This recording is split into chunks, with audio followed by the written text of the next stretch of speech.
नमस्कार दोस्तों। दोस्तों, आज का हमारा टॉपिक है सथल मंडल और इसमें हम पढ़ेंगे पृथ्वी की संरचना। देखिए, परीक्षा से संबंधित मुख्य पॉइंट। पृथ्वी बहुत सारी परतों से मिलकर बनी हुई है। इनमें मुख्यतः हम 3 परत के बारे में जानेंगे।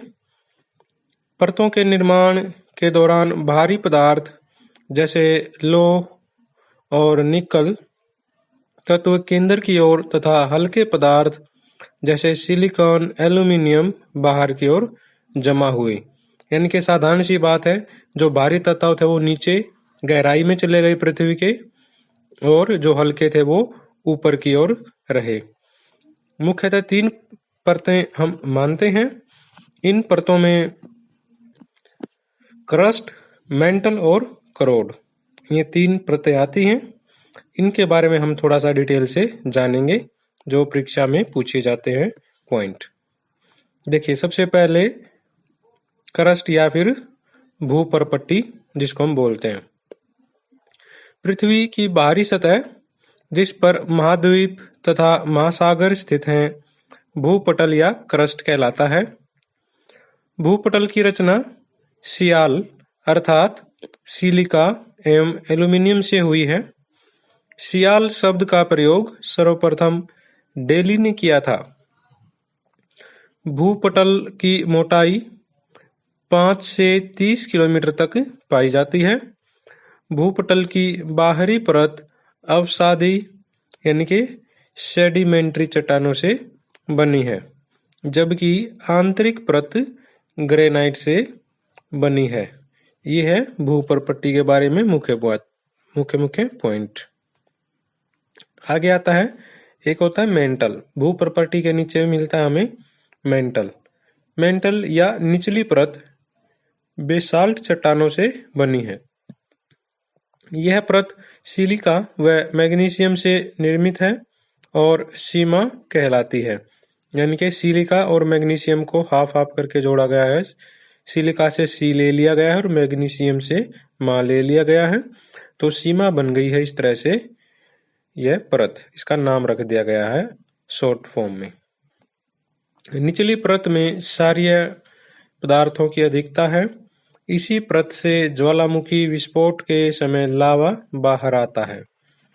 निचली परत का या मेंटल का मुख्यतः महासागरों के नीचे होती है। ये इस प्रकार महासागरीय सतह का निर्माण बेसाल्ट चट्टानों से हुआ है। मेंटल के इस हिस्से में मैग्मा चैम्बर पाए जाते हैं। इसका औसत घनत्व 3.5 ग्राम पर सेंटीमीटर क्यूबिक सेंटीमीटर से 5.5 ग्राम पर क्यूबिक सेंटीमीटर है। मेंटल को व्हाइट ऑफ द अर्थ कहा जाता है।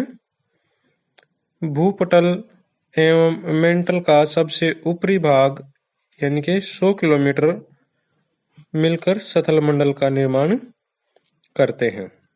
तो इससे हमें अंदाजा लग गया होगा सथल मंडल क्या है, जो 100 किलोमीटर है, जिसमें क्रस्ट भी आ लेता है और मेंटल भी, दोनों को मिलाकर क्या होता है, सथल मंडल बनता है। सथल मंडल के नीचे जो परत होती है वो होती है करोड। करोड यानी कि सीमा परत के नीचे पृथ्वी की तीसरी तथा अंतिम परत पाई जाती है, जिसे करोड कहते हैं। इसमें निकिल लोहा की प्रधानता होती है, इसलिए इस परत का नाम नीफे रखा गया है। यानी कि निकल से Ni ले लिया गया है और लोहे का जो सूत्र होता है वो Fe होता है, तो Fe ले लिया गया है, यानी कि नीफे बन गया है शॉर्ट फॉर्म। यह 2900 किलोमीटर की गहराई से पृथ्वी के केंद्र तक विस्तृत है। इसका घनत्व 11 से 12 तक है। करोड़ का भार पृथ्वी के भार का लगभग 1/3 है तथा इसका आयतन पृथ्वी के आयतन का लगभग 1/6 भाग है। बाह्य करोड़ सतह के नीचे लगभग 2900 से 5150 किलोमीटर तक फैला हुआ है। तथा आंतरिक करोड़ लगभग 5150 किलोमीटर से 6371 किलोमीटर पर पृथ्वी के केंद्र तक फैला हुआ है। तो इन्होंने करोड़ को भी दो भागों में बांट रखा है। ये सिर्फ थोड़ा सा समझने के लिए है, क्योंकि अंदर जाकर थोड़ा सा उसका घनत्व और ज्यादा बढ़ जाता है। यानी कि 2900 से 5150 है, तो ये भी करोड़, लेकिन ये करोड़ का बाह्य हिस्सा है, ठीक है। और 5150 से लेकर 6371 ये आंतरिक करोड़ है। इसका औसत घनत्व 13 ग्राम पर क्यूबिक सेंटीमीटर है। यह पृथ्वी का लगभग 16% भाग घेरे हुए है। बाह्य करोड़ में भूकंप की द्वितीयक लहरें या एस तरंगे, जिनको हम सेकेंडरी तरंगे कहते हैं, प्रवेश नहीं कर पाती। इससे प्रमाणित होता है कि यह भाग द्रव अवस्था में है। यानी कि जो सेकेंडरी वेव होती हैं भूकंप की, वे द्रव में नहीं जा पाती, क्योंकि जो देखिए जो पी तरंगे होती हैं, प्राइमरी तरंगे, वो तीनों में चली जाती हैं, ठोस, द्रव, गैस में, ठीक है। और जो सेकेंडरी तरंगे होते हैं वो सिर्फ ठोस में जाती हैं, द्रव में नहीं जाती। और ऐसे ही पृथ्वी के बाह्य करोड़ में से वो गुजर नहीं पाती।